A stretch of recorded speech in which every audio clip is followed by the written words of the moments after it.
Hoje o Mãos Verdes está aqui na cidade de Ipatinga e o nosso assunto é arborização urbana. Nós iremos conversar com o Bruno Alcântara, que é arquiteto urbanista, que irá falar mais sobre esse assunto. Fique com a gente que está começando o seu programa Mãos Verdes.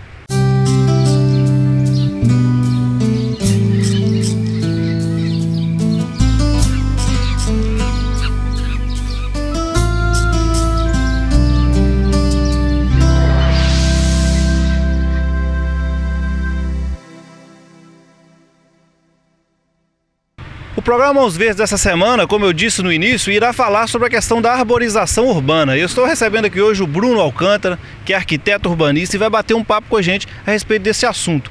Para iniciar o nosso assunto, quando nós estamos fazendo uma viagem aqui a Ipatinga, conhecendo mais as vias daqui dessa cidade, eu gostaria de saber do Bruno, o que levou Ipatinga a ser uma cidade modelo com relação à arborização urbana, Bruno? Bom, Clint, a gente tem que voltar um pouco no tempo para poder explicar essa questão, né? Que critério que foi e como que isso aconteceu ao longo do tempo, porque tem uma trajetória de técnica urbanística ao longo do tempo e tal. Na humanidade, o que a gente entende um pouco da área de urbanismo é que desde a época do jardim suspenso da Babilônia, vamos dizer assim como um referencial, né? A questão da vegetação já era incorporada na arquitetura. Durante muitos e muitos anos, isso era um luxo, né? Essas cidades, elas eram históricas e pré-históricas, elas tinham seus jardins, tinham seus elementos arbóreos, mas todos eles vinculados a uma questão do poder. Então, como a discrepância social era muito grande, você só ia encontrar isso nos grandes templos, nos grandes monumentos, nos palácios, né? Na moradia dos reis e tudo mais.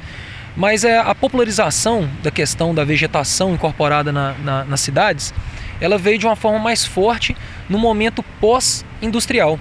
No século XIX, por aí, é que as cidades começaram a surgir em função da industrialização e que o homem percebeu que uma forma de reduzir e de mitigar o impacto da poluição gerada nessas cidades industriais era a incorporação de grandes massas verdes. Então tem teóricos aí fantásticos que todo curso de arquitetura os alunos passam por uma avaliação disso, por um estudo sobre essa questão, como o Howard, por exemplo, que é um famoso urbanista europeu, que é de uma corrente que veio de uma faixa de uns 30, 40, 50 anos após o processo forte de industrialização na Europa.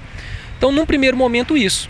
No Brasil, teve um afastamento histórico com relação a esse desenvolvimento industrial europeu, mas a época em que nós implantamos as usinas, e no nosso caso no Vale do Aço, a técnica dos urbanistas da época já era de planejar a cidade incorporando dentro dela esses elementos verdes, não só de requisitos de matas existentes, como é o caso de Ipatinga, principalmente a região em torno da usina, mas nas áreas habitáveis desses bairros que foram criados entremeados à área verde que existia.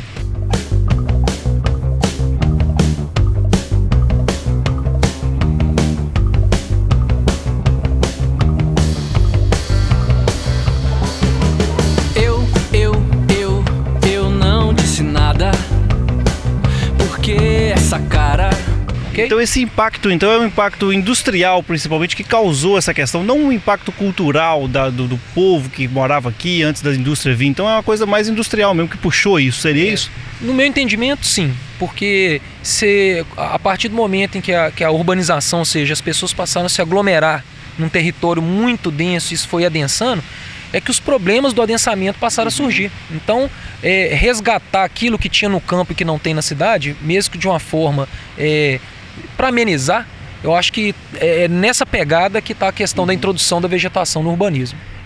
Nós discutimos muito, principalmente eu e o Bruno, as questões principalmente das áreas verdes contidas dentro das cidades, com acesso para as vias de circulação. O Bruno é um arquiteto que sempre defende essa questão, as vias de circulação com a área verde virada para essa área, para que todos os que passam por ali, transitam por ali, possam ter contato com essa harmonia, com o verde e tudo mais. Eu gostaria de saber de você, Bruno, qual é o seu objetivo principal? Porque na hora de você desenhar um projeto, principalmente um projeto urbanístico, por que você leva esse conceito? Quais os principais benefícios que a população que circula por ali tem com essa área verde ali?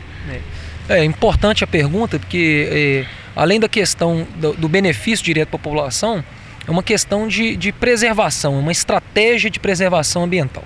Veja bem, quando você tem um loteamento, vamos dizer assim, em que parte da quadra ela não está com rua que divide a área de moradia da área verde, você cria a possibilidade da extensão das cercas no fundo das casas e, via de regra, o que a gente tem visto nas cidades aqui da nossa região. Essa ocupação irregular nesse caso. Exatamente.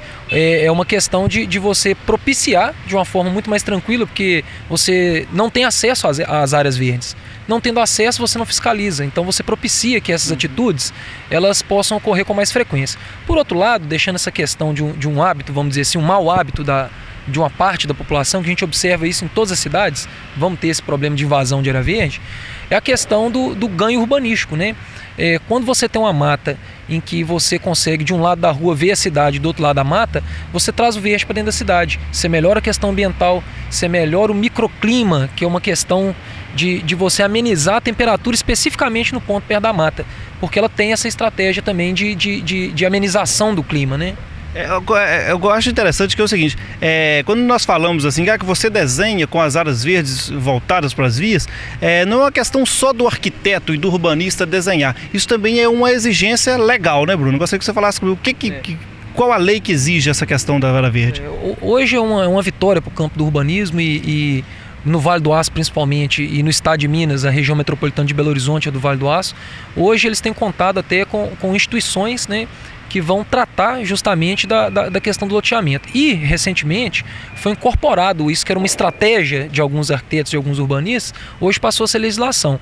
Hoje o governo do estado, ele tem um decreto, que é uma norma jurídica, né, que define que loteamento em que tenha confrontação com a área verde ou que tem área verde dentro dele, o sistema viário desenhado não pode, em nenhuma hipótese, deixar de dividi-lo com uma via, né? Não é ainda uma exigência que seja via de veículo, mas pelo menos uma via de pedestre, que já é uma forma da gente ter mais ferramenta e mais força para essas ideias de integração de área verde, elas concretamente passarem a ser uma realidade. Exatamente, isso é muito importante para que a área verde não fique isolada num canto do loteamento e que as pessoas que habitam ali não tenham contato com a natureza. Mas é isso, esse é o seu programa Mãos Verdes, nós vamos voltar no próximo bloco para continuar batendo esse papo com o Bruno Alcântara. Então fique com a gente que voltamos já.